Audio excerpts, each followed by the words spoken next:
Cette étude a d'abord été félicitée par une des meilleures revues de toxicologie alimentaire dans le monde, puis un directeur de Monsanto a introduit le bureau éditorial et elle a été retirée au bout d'une année, ce qui est historique.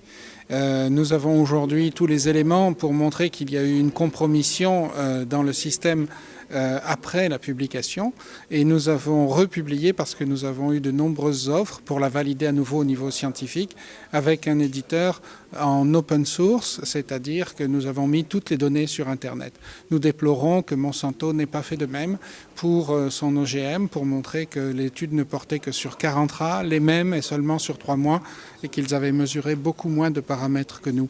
Mais dans cette étude que nous avons republiée, nous en avons publié d'autres depuis, nous avons montré qu'il y avait une grande toxicité du Roundup, qui est l'herbicide principal utilisé avec 80% des OGM sur la planète. Ce Roundup est beaucoup plus toxique que le glyphosate qu'il contient. Il y a dedans des produits cachés et nous avons montré également que c'était le cas pour l'ensemble des pesticides. Nous avons publié ça dans une grande revue internationale aussi en 2014 et nous allons publier une étude aussi très importante en 2015. Donc aujourd'hui, nous savons que ces effets étaient dus aux pesticides Roundup en majorité dans l'ensemble des OGM, 80% des OGM alimentaires, que cela n'exclut pas un effet propre aux OGM. Et nous savons aussi que les pesticides ont une toxicité cachée. Notre étude était la seule avec les pesticides en formulation, avec le Roundup en formulation, et cette toxicité cachée est due à des adjuvants extrêmement toxiques qui ne sont pas évalués par les agences à long terme, et ça c'est très dommageable à la santé publique. Notre étude est effectivement à ce jour toujours la seule à long terme avec autant de paramètres sur un OGM et le pesticide qui lui est associé, seul et séparément et en même temps. Et cela a ouvert la voie à d'autres études à long terme. Je pense à une étude russo-italienne avec 25 millions d'euros qui vient d'être, qui sera peut-être commencée en 2015, mais qui a été annoncée fin 2014.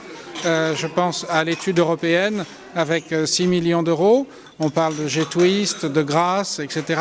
Des études qui restent insuffisantes seulement sur 3 mois ou sur pas assez de paramètres et pas sur le même maïs pour la plupart, et dans lesquelles on a introduit Monsanto dans le bureau de décision sur le protocole. C'est très dommageable parce qu'on ne peut pas à ce moment-là garantir au public qu'il y aura une indépendance de la recherche. Alors, les traités transinternationaux n'ont qu'un objectif, c'est de donner du pouvoir aux entreprises pour attaquer les États qui auraient des mesures restrictives face à l'importation ou l'exportation de leurs produits. Ça limite forcément le contrôle qu'on peut avoir sur les risques environnementaux ou sanitaires. Parce que depuis longtemps, l'Europe s'est construite sur un marché économique et elle a petit à petit inséré des critères sociaux, environnementaux, sanitaires. Mais au départ, c'était l'Europe du pétrole et du charbon.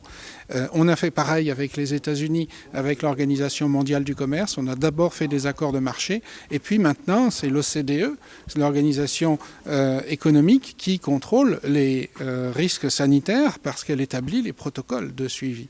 Donc le TTIP a pour but de passer au-dessus et toujours de privilégier les accords commerciaux. Alors, moi, j'ai vécu un exemple de ce TTIP avant l'heure, quand l'entreprise Monsanto a attaqué le gouvernement allemand parce qu'il nous donnait les analyses de sang de 40 rats qui avaient mangé son OGM pendant 3 mois seulement.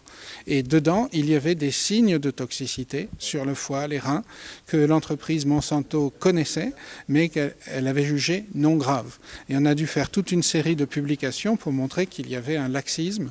Et Monsanto a perdu au niveau de la justice et a encore attaqué en cour d'appel le gouvernement allemand et finalement a reperdu. Mais ce genre d'exemple se multipliera beaucoup.